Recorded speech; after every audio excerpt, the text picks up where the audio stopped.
ഈ തോക്കിൽ ലൈസൻസ് ഉണ്ടോ? ഓ സാർ. തോക്കിനെ പറ്റിയാണോ സംസാരം? അതെ. ഞാനും എൻ്റെ അപ്പനും എൻ്റെ അപ്പൻ്റെ അപ്പനും ഒക്കെ വലിയ വെടിക്കാരായിരുന്നു. ഹണ്ടേഴ്സ്. ഞങ്ങൾ എന്തോരം കാട്ടുപന്നി, മുയൽ, മയില്, കേരമാൻ, കസ്തൂരിമാൻ, സിംഹവാല എല്ലാത്തിനെയും നമ്മൾ സൂവിൽ പോയി കാണും അല്ലേ? എന്താ ഭരതന്മാരെ വലിച്ചു കയറ്റുന്ന അപ്പച്ചൻ ഒരു ഷൊണ്ണയാണ്. ആര് പറഞ്ഞു? ഇയാള്. ഞാൻ അപ്പോഴേ പറഞ്ഞു ഇവനെ വിളിക്കണ്ടെന്ന്. കുടുംബത്തിന് പ്രശ്നം ഉണ്ടാകുമ്പോൾ രക്ഷിക്കാൻ എവനാണ്? രജനീകാന്തോ അതോ ബാബു ആന്റണിയോ? അപ്പാ നമ്മുടെ അടുത്തുനിന്ന് ചെറുക്കനെയും തട്ടി കാരണവന്മാരുണ്ടാക്കി വെച്ച കാശ് കണ്ടവന്മാരെ കൊണ്ടേ തിന്നാൻ നിൽക്കുക. എന്തെങ്കിലും ചെയ്യാനുണ്ടെങ്കിൽ ഇപ്പൊ ചെയ്യണം.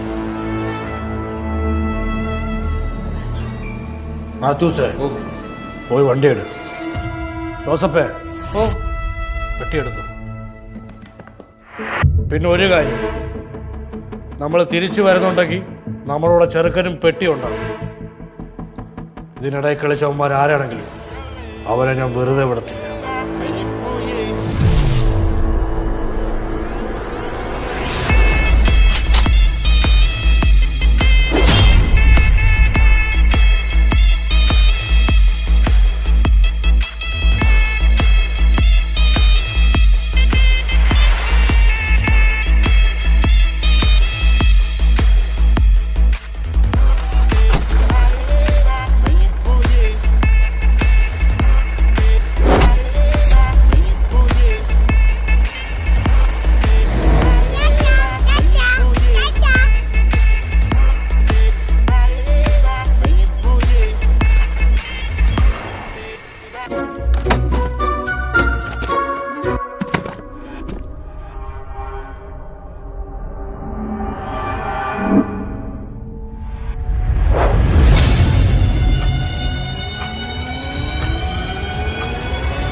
അപ്പൊ